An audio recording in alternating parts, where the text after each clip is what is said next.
Olá, ilustres, tudo bem? Imensa satisfação estarmos aqui em mais um Na Pegada da Live, desta feita pelo perfil do Instituto Piauiense de Direito, IPEDI, do qual eu faço parte com imensa satisfação. Projeto idealizado pelo meu mestre, mentor, professor, um dos grandes juristas do Piauí, professor Moacir Pena Júnior. E é a primeira live aqui por dentro do Instituto, do perfil do Instituto. Daqui para frente as nossas lives serão todas por aqui, salvo raríssimas exceções, mas a intenção é essa. E hoje a gente vai bater um papo com a doutora Marcela Leal sobre negociação em tempos de crise, Estou vendo que a Marcela já está por aqui.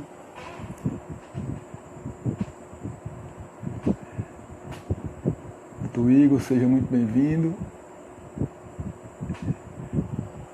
Quem está entrando aí, meus queridos, podem inclusive dar um...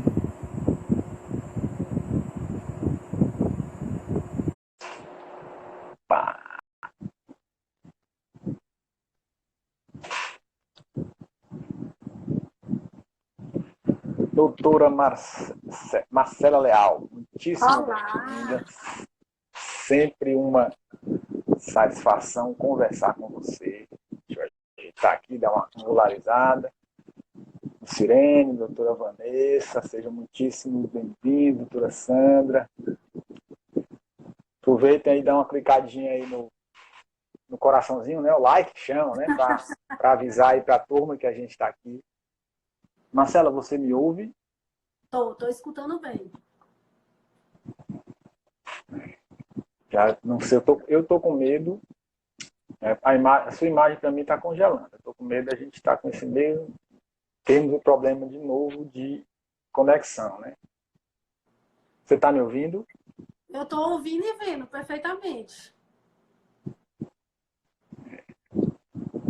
Eu realmente não estou. A sua imagem para mim está congelando, Mas se você está, quem está nos assistindo, vocês estão conseguindo ouvir bem? Não, então, se vocês estiverem ouvindo, principalmente a doutora Marcela, é o que importa para a gente, Doutora Marcela, eu queria primeiramente agradecer a sua disponibilidade, a sua parceria em contribuir aqui com esse momento, Primeira live através do IPEDI, do Instituto. Imensa. E a pauta não poderia ser melhor, Negociação em tempos de crise. Então, eu deixo o espaço aberto para as suas considerações iniciais. Seja muitíssimo bem-vinda e fique à vontade. Obrigada. Inicialmente, gostaria de agradecer o convite, do meu amigo Elton, grande parceiro, não só meu, mas também do Instituto Imediar, que é uma pessoa que eu admiro, respeito muito, principalmente pela a sua disponibilidade em prestar um serviço jurisdicional de qualidade lá em Caxias, que é onde ele está lotado, como servidor que é, e também por suas contribuições valorosas para o mundo jurídico, agora reforçada pelo Instituto IPEDI.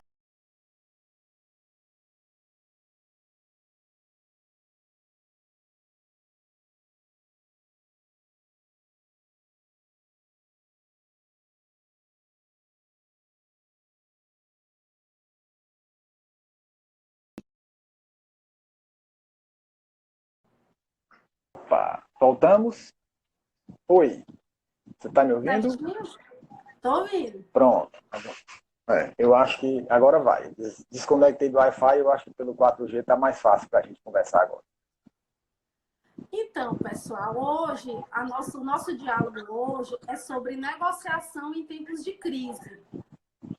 E aí, a primeira coisa que eu queria pontuar com vocês é que quando a gente fala em negociação, algumas pessoas entendem como se fosse um conteúdo um pouco distante. Porém, a negociação, a gente vai ver ao decorrer do nosso diálogo, que a negociação ela está presente em todos os momentos. Seja nas nossas relações afetivas, seja nas nossas relações profissionais, interpessoais, nós estamos sempre negociando. Nós negociamos o tempo todo e o dia inteiro. A gente sempre costuma falar isso. E aí, a importância da negociação é tão grande que, recentemente, no Fórum Econômico Mundial, foi listado quais seriam as competências e habilidades mais requeridas pelas pessoas no século XXI. Não sei se você tomou conhecimento, Elton, a respeito dessa publicação do Fórum Econômico. E a negociação, ela está entre essas competências e essas habilidades que são mais requeridas. Então, hoje, o profissional, o ser humano, ele precisa estar atento cada vez mais a essas habilidades interpessoais. E a negociação é uma delas, tanto a negociação como também a comunicação.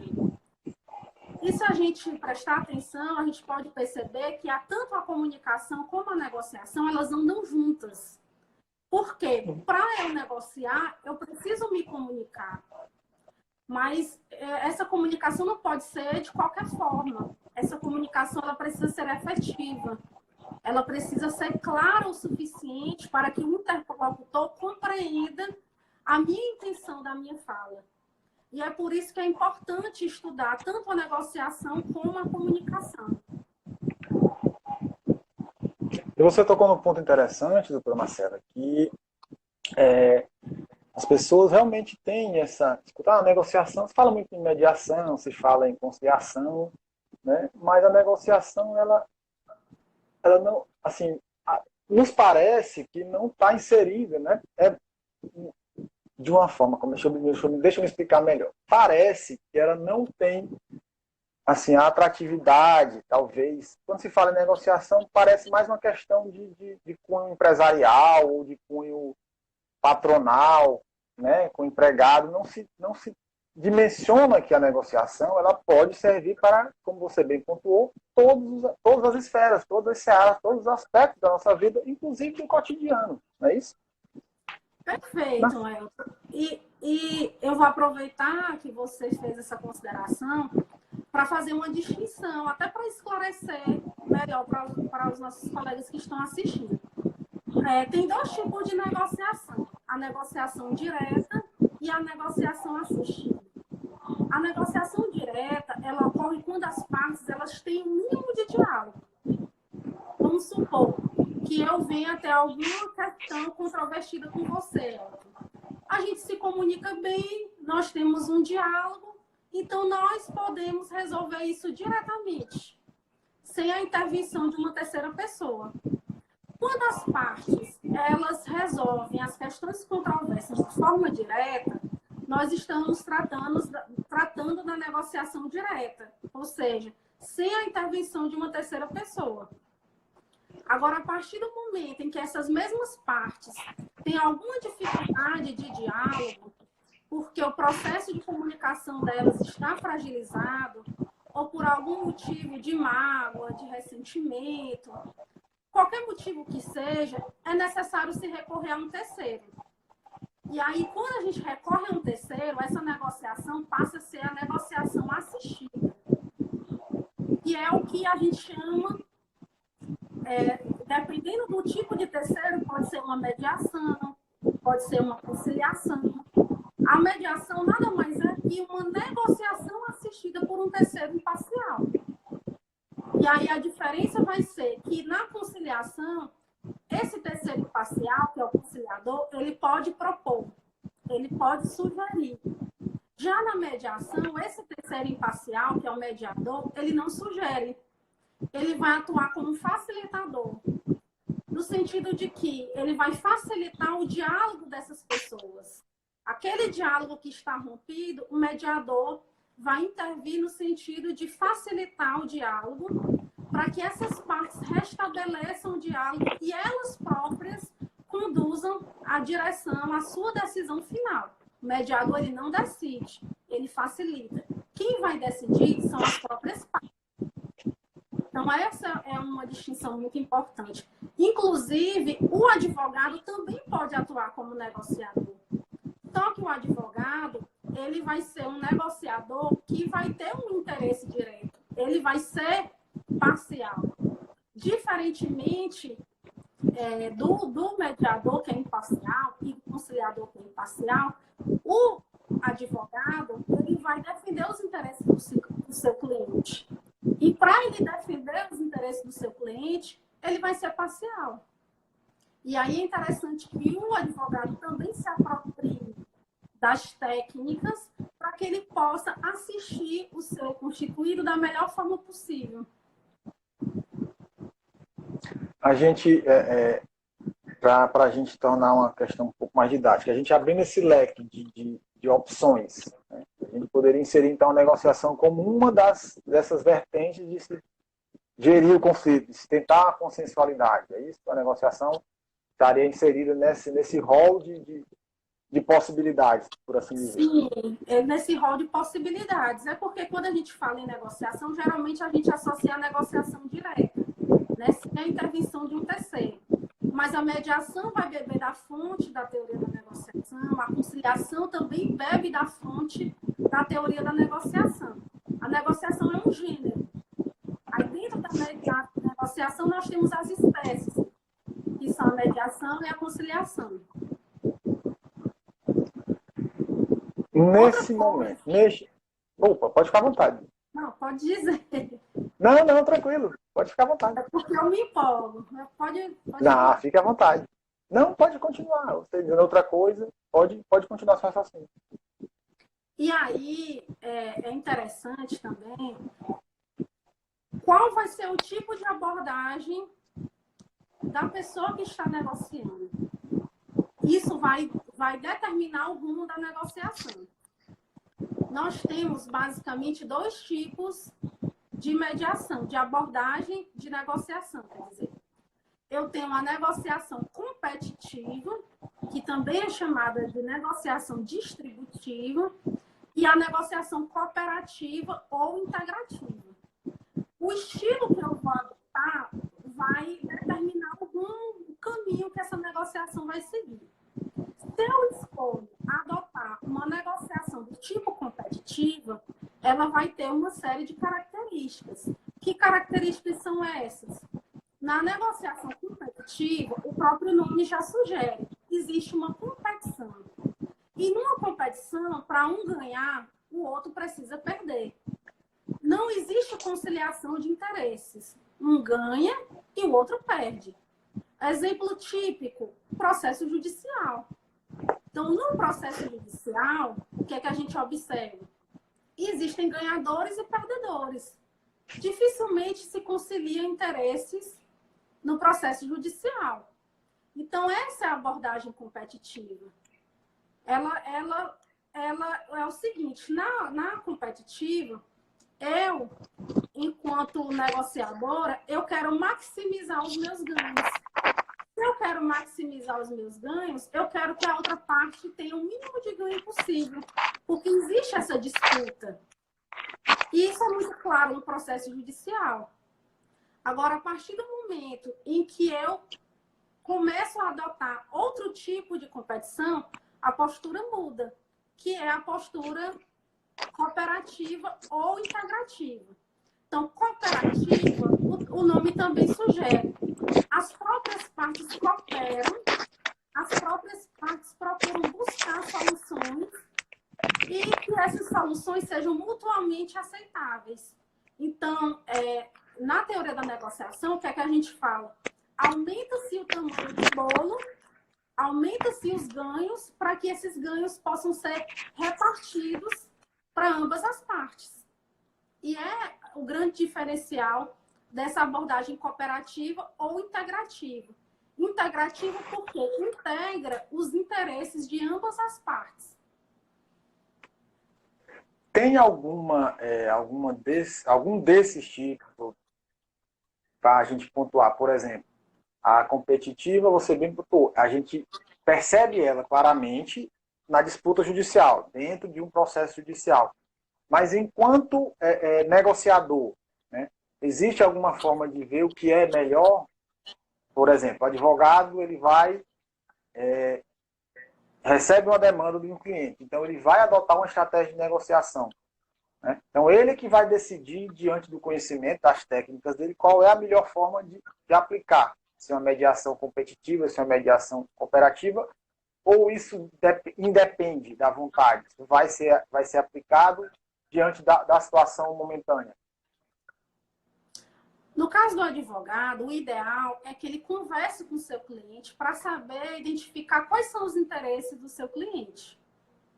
Dependendo dos interesses, é que ele vai saber se ele vai adotar uma perspectiva competitiva ou cooperativa.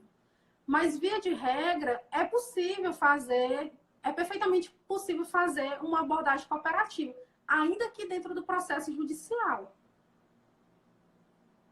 Não tem outra questão, doutora Marcela, não tem nada predeterminado, por exemplo. Não é necessariamente pode ser pessoa física com pessoa física, com pessoa jurídica, para se adotar o tipo de negociação? Não, independe. O ideal é que as pessoas procurem perceber o que é que está por detrás das posições. Porque nós, geralmente, quando a gente está na negociação, a gente tende a ver só as posições.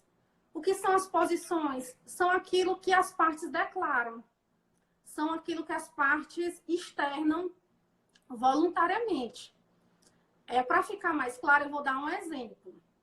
Vamos supor, eu trabalho numa empresa e aí eu procuro o RH da empresa ou o chefe e relato para o meu chefe. Eu quero um aumento de salário.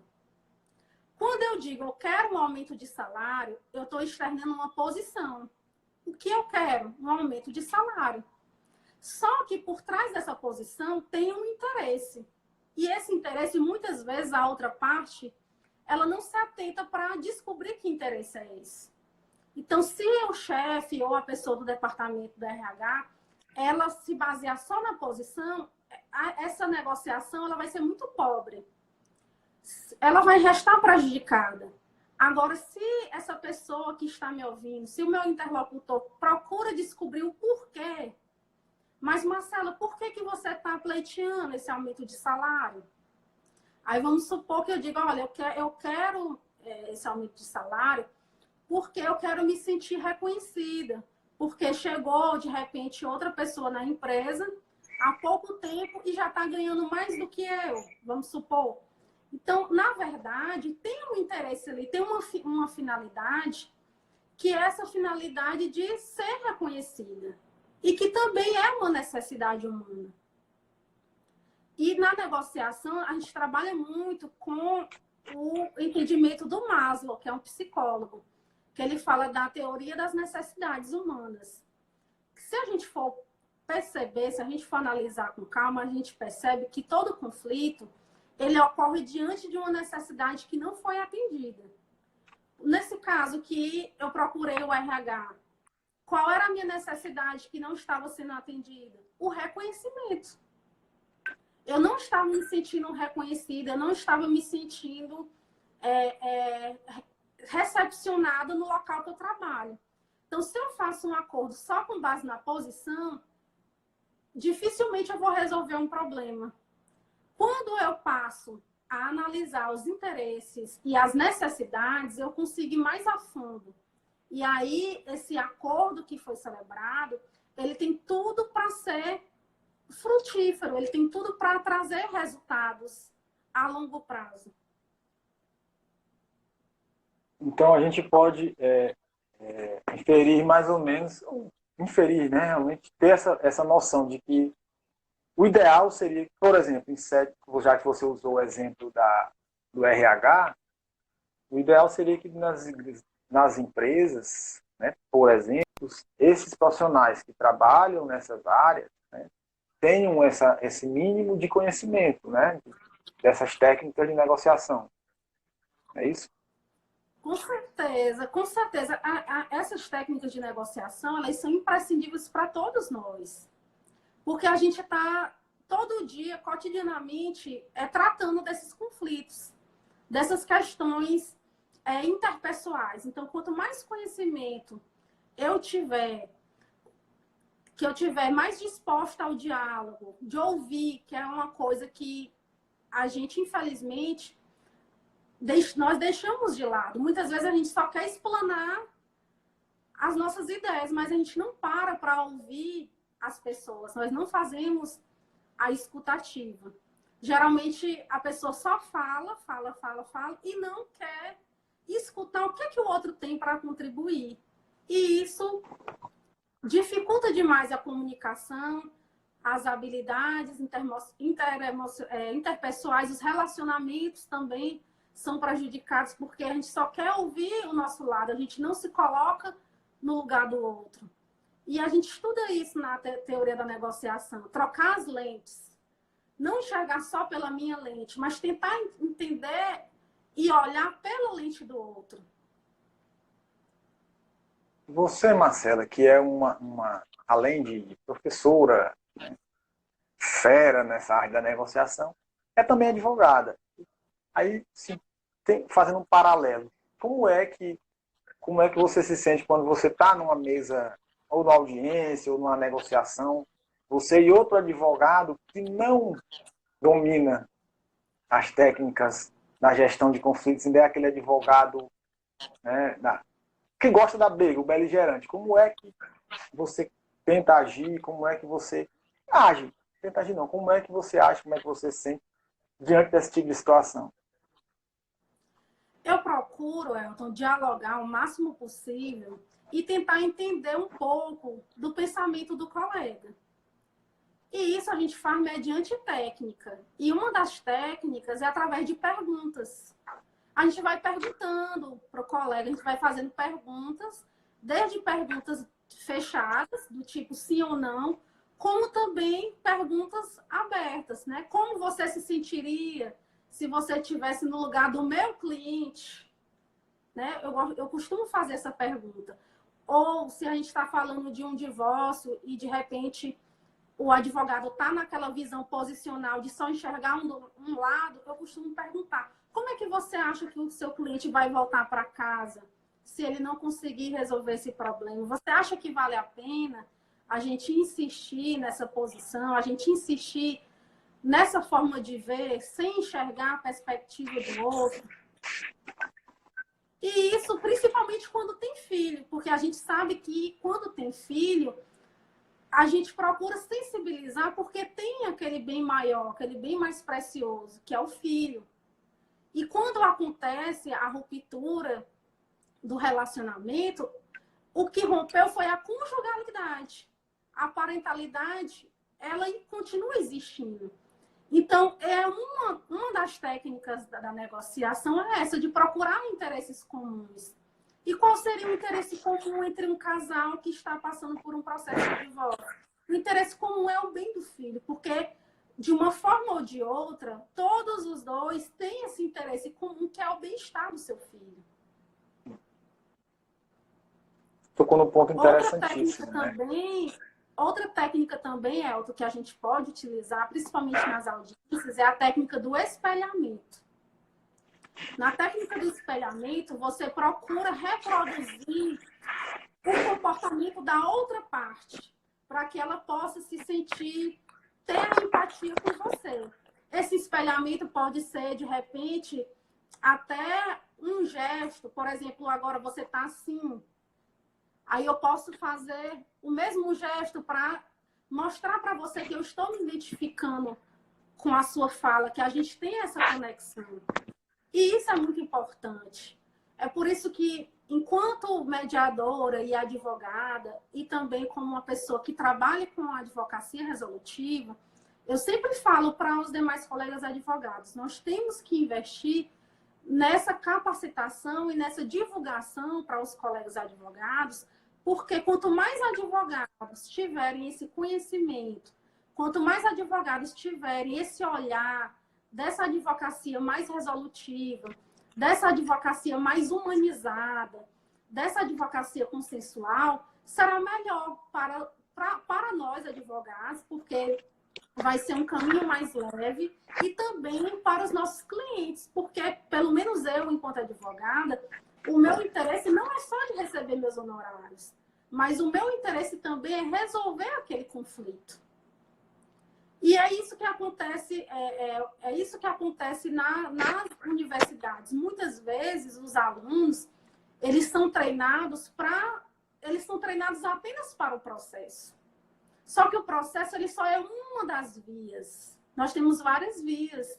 E aí, esse aluno que está na academia, ele precisa ser treinado para resolver os conflitos. Não importa como ele vai resolver. Ele pode resolver pela negociação, ele pode resolver pela arbitragem, ele pode resolver pela mediação, pela negociação direta, pela negociação assistida. Não importa. O que importa é que o profissional vai resolver o conflito do seu cliente. E é isso que muitas vezes alguns advogados não enxergam. Eles acham que só resolve o conflito se for pela via judicial. Isso agora, obviamente, né, por conta de toda essa situação e o judiciário em regime de plantão, inclusive o STF emitiu há pouco uma nova resolução, né, estendendo o trabalho remoto até janeiro do ano que vem, em sede de STF. Então, sim, o que a gente vê é que não tem uma perspectiva, não tem a curto prazo, não parece que vai ter uma volta à normalidade judiciária. Né? Então, aproveitando esse seu gancho, de como a advocacia deve partir para essa de gerir os conflitos, né? Tudo indica que nós ainda teremos alguns meses aí pela frente de judiciário, por abre aspas, capenga. Né? Por mais que os números mostrem que está se produzindo mais, mas não tá, as audiências estão limitadas, enfim, tem uma série de situações que o advogado, se ele for, se ele atentar para essa situação, ele vai tentar resolver a questão do cliente dele sem precisar do judiciário, porque o judiciário, neste momento, está com as portas bem estreitas. Então, se ele for um advogado negociador, não é isso? Ele vai tentar resolver sem precisar lançar mão do judiciário. Com certeza. O novo Código de Processo Civil também, Elton, em várias passagens, ele estimula a adoção desses métodos consensuais. Tem um artigo que é muito interessante, que é o artigo 190 do Código de Processo Civil, que ele fala do negócio jurídico processual. E esse artigo, ele permite que as partes, vamos dizer, customizem o seu conflito.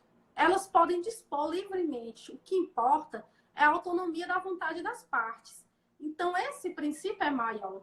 Se as partes estão interessadas em resolver aquele conflito daquela forma, não cabe ao Poder Judiciário interferir tão diretamente. Então, esse artigo, ele é muito importante, porque assim, já existia a possibilidade desses negócios jurídicos processuais, que no código anterior, na vigência do código anterior, que eram os negócios jurídicos processuais típicos, e com a vigência do novo CPC, hoje nós falamos em negócios jurídicos processuais atípicos, ou seja, abrir um leque de opções. Né? Inclusive, a doutora Vanessa está falando aí, pouquíssimos advogados utilizam esse artigo 190. Né? E ontem, até na live que o professor Roger estava falando, ontem na seccional de Timon, ele também citou o artigo 190 e das várias possibilidades que os advogados têm e não fazem uso, né? Como a Vanessa bem colocou, não utilizam, porque é aquela questão que a gente volta a falar. O treinamento, né, dos alunos na faculdade é voltado para o litígio. Então, esses alunos, eles chegam, né, ao mercado de trabalho com esse perfil beligerante. E muitas vezes não tem a oportunidade de utilizar esses métodos consensuais. Mas aos poucos a gente vem mudando essa situação. E a gente tem que fazer isso, divulgar, conscientizar, personalizar, né, como bem colocou aí a doutora Lucirene, personalização dos conflitos, que é uma grande vantagem, é um dos grandes benefícios desses métodos consensuais, é esse, o poder está na mão das partes. as próprias partes têm o controle das decisões. Então, diante de um cenário, como o cenário que nós estamos hoje, que é um cenário de incertezas, um cenário de insegurança, porque ninguém sabe quanto tempo vai durar essa pandemia, ninguém sabe como vai ser o comportamento do judiciário em relação a determinados casos, nada melhor do que as próprias partes se apropriarem desses métodos adequados de solução de conflitos para que elas próprias construam a solução para aquele seu conflito, sem necessitar recorrer ao Poder Judiciário. E aí eu gosto sempre de frisar isso, porque, assim, às vezes a pessoa pega a palavra solta e não entende, acha que eu sou contra o judiciário. Não é isso. Eu sempre gosto de frisar, o Poder Judiciário ele é muito importante. Ele tem seu total valor dentro do sistema de justiça.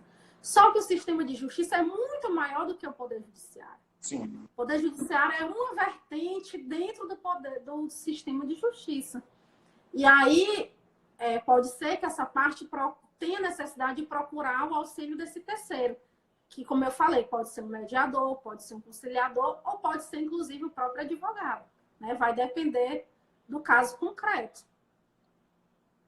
E aproveitando a deixa aí do judiciário, né? Na minha condição de servidor, eu vou até mais além.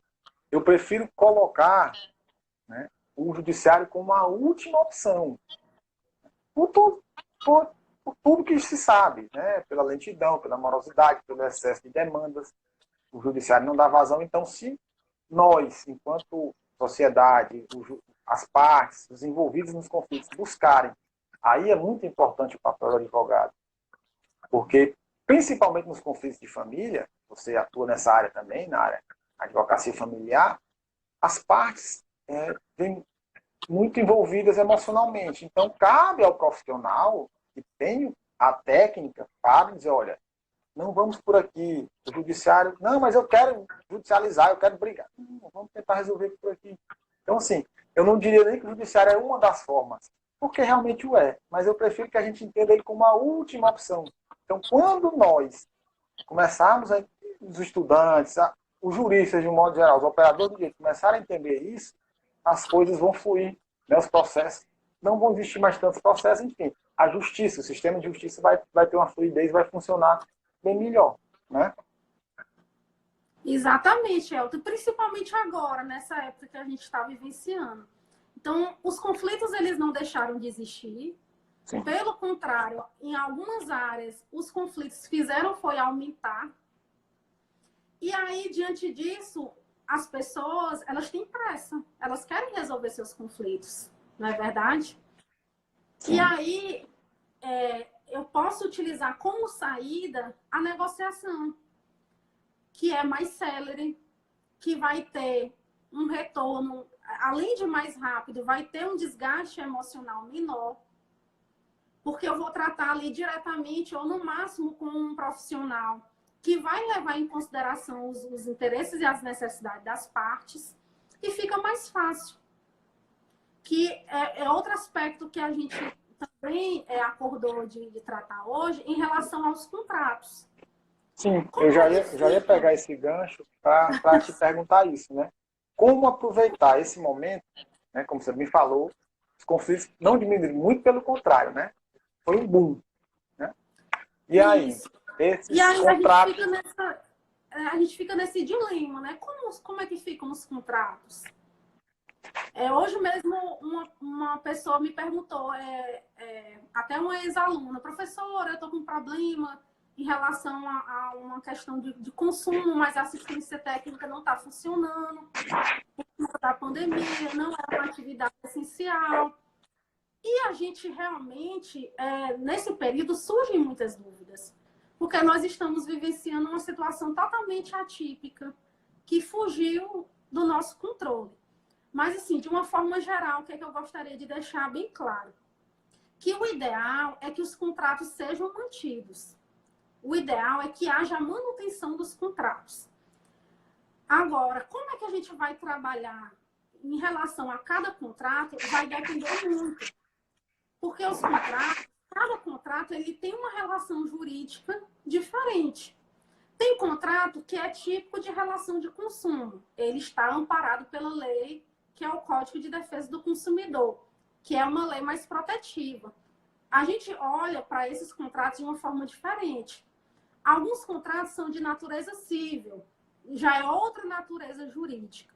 Por que eu estou falando isso? Porque cada contrato ele vai ser uma relação diferente e ele vai ter que ter esse olhar diferenciado.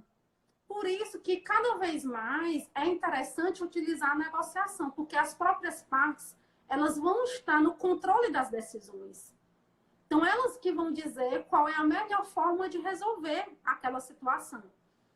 Aí, por exemplo, em relação às mensalidades escolares, que é uma questão que interessantíssimo, está todo mundo passando por isso, né? Todos os papais estão passando por esse terreno. Aí o que a gente observa? Que tanto nas escolas como nas faculdades, teve essa questão de que o próprio Ministério da Educação permitiu a possibilidade de realização dessas aulas através da internet. Ou seja, não presencial. E aí surge aquele dilema. Mas, doutora, como é que eu fiz um contrato com a faculdade ou com a escola do meu filho? Eu fiz um contrato para as aulas serem presencial. E agora, essas aulas estão sendo prestadas, esse serviço está sendo prestado, mas não de forma presencial, e sim de forma remota. E aí, eu vou deixar de pagar essa mensalidade? É como eu falei para vocês, o ideal é que os contratos sejam mantidos. E o que a gente pode fazer?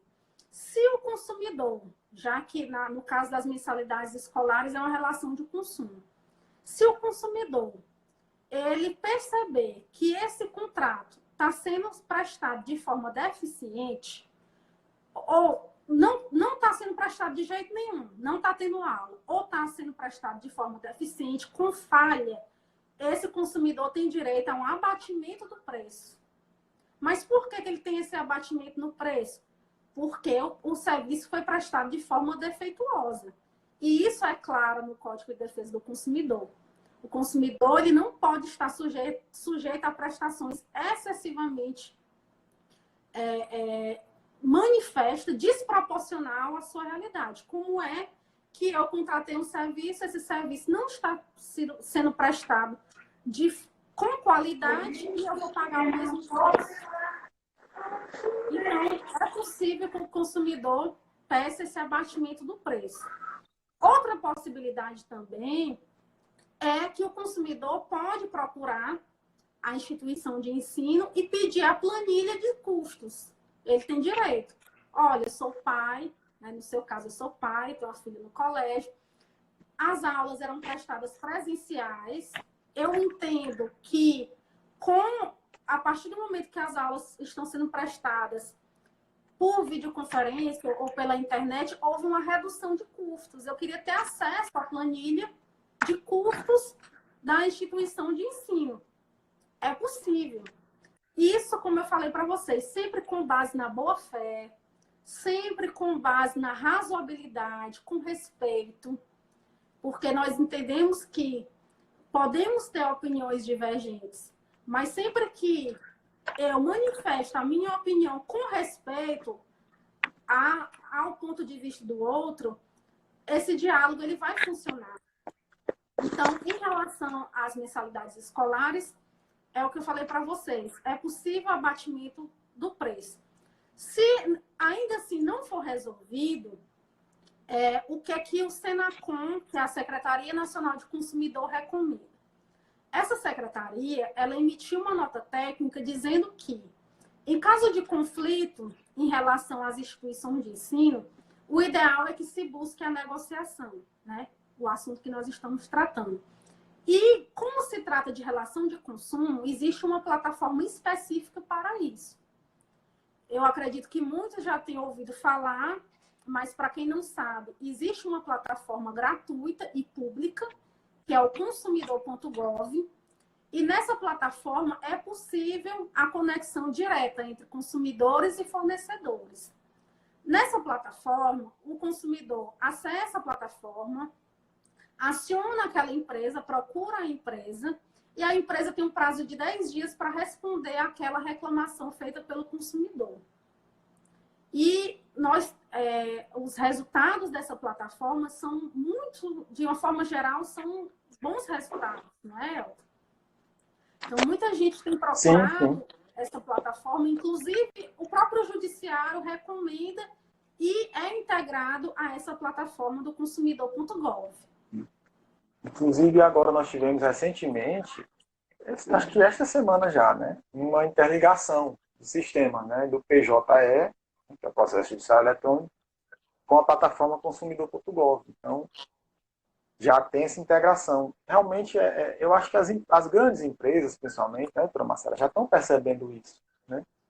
Que é mais barato negociar diretamente com o interessado, com quem se sentiu prejudicado, do que demandar, do que ter que gastar no litígio judicial, né? Eu acho que as empresas já perceberam isso, né? Isso, grandes empresas têm. Eu já fiz acordo com o Banco do Brasil, que é uma empresa que geralmente não fazia acordos e agora já está começando a fazer acordos. Companhias aéreas também, é bem comum, né, esses conflitos. E outra questão também, Elton, em relação às mensalidades de academia. Nesse quesito da academia, fica mais um pouco mais complicado, porque, como não é uma atividade essencial, o serviço não está sendo prestado. Então, muita gente pagou, às vezes, até um pacote semestral ou anual, e aquele serviço não está sendo prestado, até porque também a empresa também não tem culpa dessa situação atual. Aí, o que acontece? Muitas empresas estão suspendendo a cobrança daqueles meses em que o consumidor não utilizou, e outras estão fazendo acordos no sentido de dispensar anuidade ou de ter alguma promoção futura para compensar essa suspensão das atividades. Mas também se aplica o mesmo raciocínio que eu falei em relação aos demais contratos. O ideal é que esses contratos sejam mantidos. Somente na impossibilidade, porque realmente algumas pessoas não vão ter como arcar com aquele gasto se não for suspenso, aí sim deve-se optar pelo cancelamento. Mas sempre deve-se procurar o diálogo, o bom senso entre essas partes. Eu acho, inclusive, doutora Marcela, que, aproveitando essa questão, alguns contratos não têm como serem suspensos, hein? Pegando o gancho aí da academia. Tem gente que não vai ter, como as academias estão fechadas, né? Então, mas alguns já foi contado no cartão, enfim, já pagou o pacote e tal. Não sei se vai gerar, creio eu, uma demanda muito grande pós-pandemia, né? Então quando essa crise passar, vai se tentar resolver e isso vai gerar uma enxurrada de conflitos, né? Escala da esfera do conflito vai virar briga realmente. É uma excelente oportunidade para a advocacia resolutiva, não é isso? Pegar essa demanda que vai ser um boom, né? Por assim dizer. Sim. E assim, tem alguns colegas que ainda são resistentes à utilização desses meios autocompositivos, acreditando que os seus honorários estariam ameaçados. Só que isso não é verdade. Tanto no Estatuto da OAB como no Código de Ética, e especialmente no Código de Ética, tem um artigo que diz que os honorários não serão prejudicados e nem poderão ser diminuídos caso aquele conflito seja resolvido pela via autocompositiva. Ou seja, não importa como o advogado vai resolver aquele conflito. Os seus honorários sempre vão estar preservados. Então, assim... É isso, doutora Marcela, que eu fico imaginando, né? Obviamente eu não advogo, mas eu não sei se eu faria, pelo menos eu faria sim. Olha, chegou a demanda, o cliente chegou com a demanda. Me corrija se eu estiver errado no meu raciocínio. Tá, o seu problema é esse, então a gente vai O acordo de honorários é esse. Eu vou resolver o seu problema, portanto, Isso. né? No português bem dito. Né? Ah, mas você resolveu uma ligação para o outro advogado. Eu não disse para você qual meio que eu ia utilizar. O nosso contrato foi, eu resolvo o seu problema, portanto. Aí cabe ao advogado escolher entre as várias opções, gerir esse conflito e ver qual é a melhor alternativa para a solução daquele caso. Eu acho que é mais ou menos por aí, não é isso? Perfeito, Elton. E o ideal é que ele deixe isso registrado no contrato de honorários, para não ter aquele efeito surpresa do cliente dizer, ah, mas eu não quero pagar esse valor porque você resolveu numa sessão de mediação. Mas se ele tiver assinado o contrato, se o advogado tiver explicado isso para ele, não tem problema nenhum. Isso é perfeitamente possível, até porque nós temos o Código de Ética que ampara. Outra questão também é em relação aos contratos de aluguel. E aí, em relação ao contrato de aluguel, é importante esclarecer que esse contrato ele é regido pela lei do inquilinato. Então, não se aplica aí o Código de Defesa do Consumidor. Sendo assim, o que é o ideal? O ideal é que, se porventura o locatário tiver com alguma dificuldade de cumprir, principalmente agora, nesse período de pandemia, que tem muita gente que foi afetada pela crise, né? A Lucirene colocou aqui motoristas de aplicativos, bancos, enfim. Vamos supor um autônomo, uma pessoa que é autônomo e não está conseguindo trabalhar, não está conseguindo exercer o seu labor. E aí ela tem aquele contrato de aluguel, aquela prestação fixa. Aquela pessoa está de boa fé, ela quer resolver a situação, mas realmente a condição financeira dela não permite. Então, o ideal é que ela procure o locador para que eles possam ajustar um contrato. E isso é perfeitamente possível. Eles podem fazer um aditivo a esse contrato para que, durante aquele período de pandemia, passe a vigorar outras cláusulas. E aí sempre, eu repito, tem que ter boa fé. Não é simplesmente, eu vou aproveitar essa questão da pandemia e vou pedir uma redução de 50%. Dessa forma não funciona. Por quê? A gente sabe que do outro lado tem outra parte. E essa outra parte, que é o locador, ela também tem seus compromissos. Sim. E é um efeito dominó. Se um não cumpre com a sua obrigação, vai repercutir nas demais relações. Então, o ideal é uma conversa, até porque, né, como nós colocamos inicialmente, o Poder Judiciário ele continua funcionando, porém tem um pouco mais de limitação, especialmente nessa época. Então, o ideal é que a parte converse, né, dialogue com essa outra parte. E, para isso, é importante que ela tenha estratégia. É necessário que seja feito um planejamento, que é outro tópico Isso que eu ia lhe perguntar neste minuto. Existe uma forma... vamos, né, fazendo um apurado, um apanhado do que a gente conversou até agora.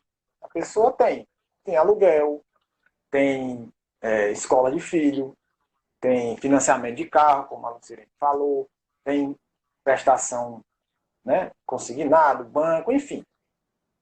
A média dos brasileiros vive endividada, né? Tem seus compromissos. Então, ele tem uma forma, usando essas técnicas, né, diante das técnicas de mediação, de fazer um planejamento para, não sei, selecionar, enfim. Mas dá para fazer um planejamento, doutora Marcela, de como abordar esses vários aspectos e tentar resolver? Assim, Elton, todo e qualquer tipo de negociação, ela requer um planejamento. Esse planejamento ele é muito importante porque a partir do planejamento, a pessoa vai estabelecer estratégias de como ela vai negociar. Os estudos apontam que um planejamento bem feito, ele já indica que 60% daquela negociação ela tende a ser exitosa, se o planejamento for bem feito. Então, o que seria esse planejamento?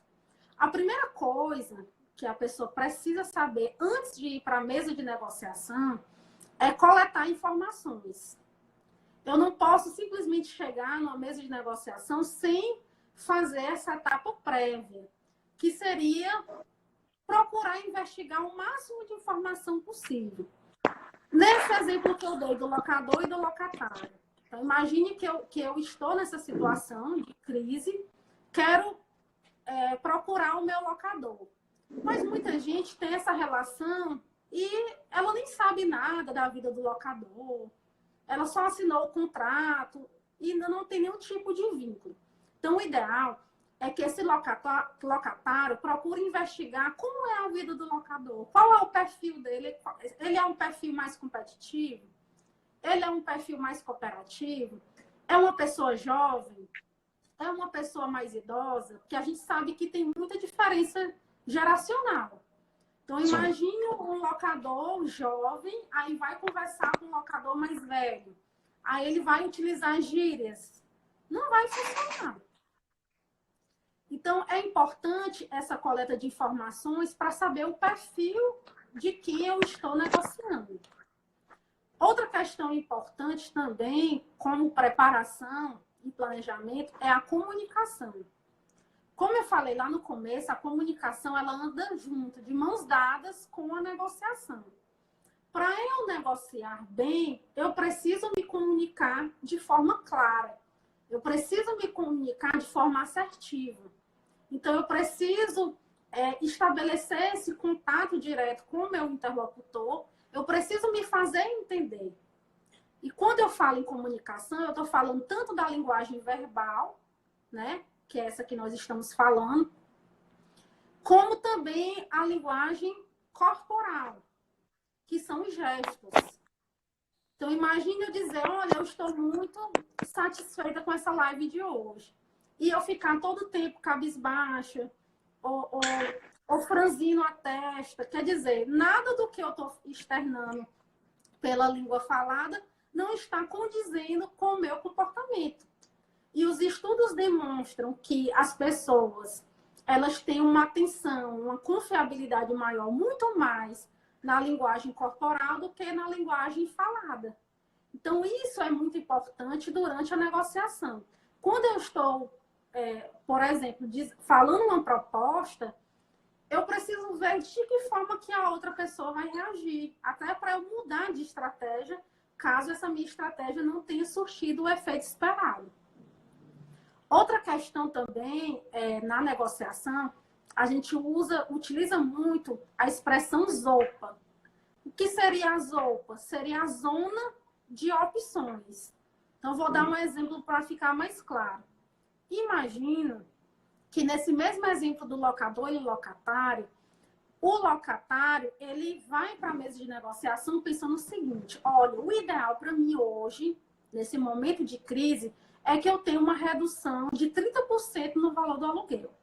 Esse é o valor que ele pretende chegar. Só que ele, refletindo, ele sabe que vai ter uma dificuldade da outra parte aceitar e ele já vai pensando, olha, eu quero 30%. Mas se ele aceitar até 20%, esse valor está razoável. E aí dá para a gente conseguir fechar essa negociação. Esse planejamento ele tem que ser antes da negociação. Então, a pessoa ela já deve ir com aquilo bem claro. Olha, o ideal é 30%.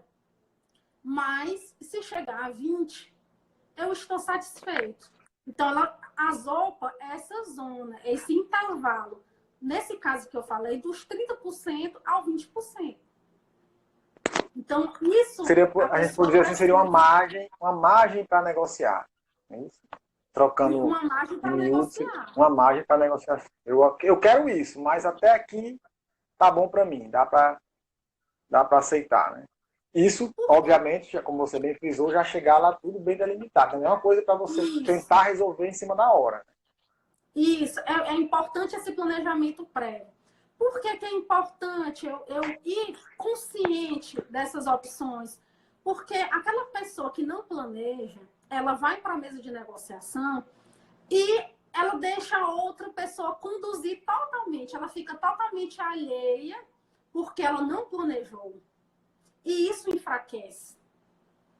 Outra coisa também importante para ir para a mesa de negociação é o BATNA. O que é o BATNA ou MASA?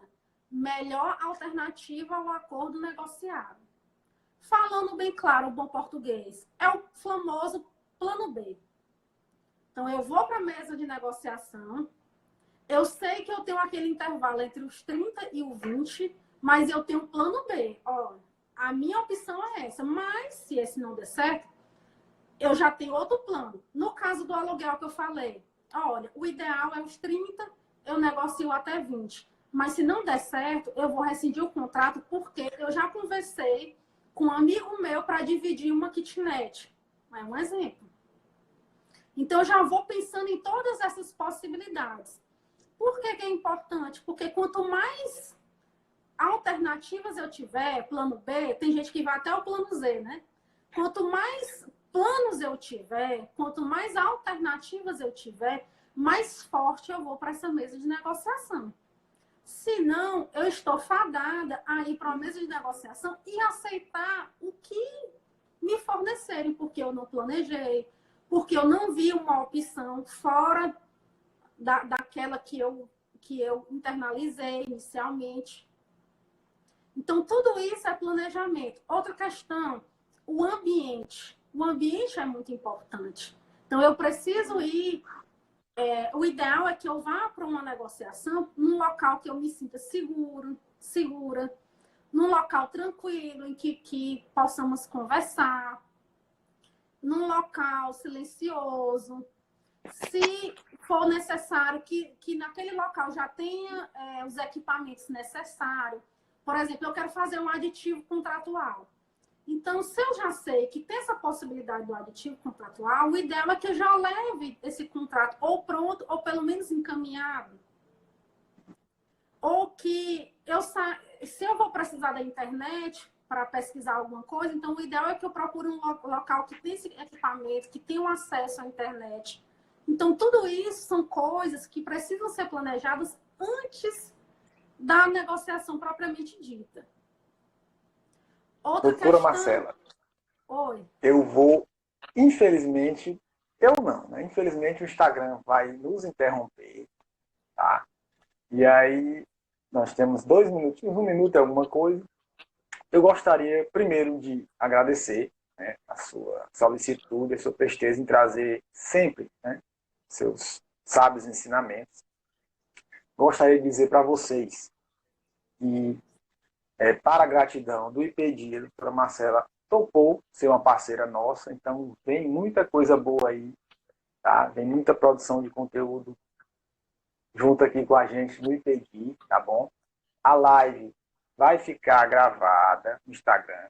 Agora o Instagram nos permite baixá-la, então ela vai ser a primeira que vai para o nosso, primeira live que vai para o nosso canal do YouTube, que a gente está preparando com todo carinho, né, o canal do YouTube do Instituto de Aliança Direito do IPEDI. Então, eu vou abrir para suas considerações finais. Queria mandar um grande abraço para o Júnior da JR Agência Web, que é quem está gerenciando, cuidando de toda essa parte tecnológica do Instituto. Um grande abraço, meu querido. Deixa aberto, mais uma vez, muito obrigado, e fica aí o espaço para as suas considerações finais. Olha, eu gostaria de agradecer inicialmente, né, ratificar o agradecimento ao nosso amigo Hélio, dizer que eu estou sempre à disposição, no que eu puder, para contribuir, especialmente nessa área de mediação e meios consensuais, que é uma área que eu gosto muito, que eu me identifico bastante. Agradecer aí aos colegas, tem aí a minha irmã, Manuela, até meu marido assistiu hoje a live. Olha. O Disseu, meu esposo que está assistindo, a aluna Joani. Eu vi que tem muitos ex-alunos que agora são colegas. Doutora Kim, que é ex-aluna e agora é advogada. Enfim, são muitos colegas, né, para não correr o risco de deixar algum de fora. Só queria agradecer, me colocar à disposição, né, quem quiser eventualmente tirar alguma dúvida que tenha ficado. Nossa colega aí de mediar, doutora Lucirene também, doutora Patrícia.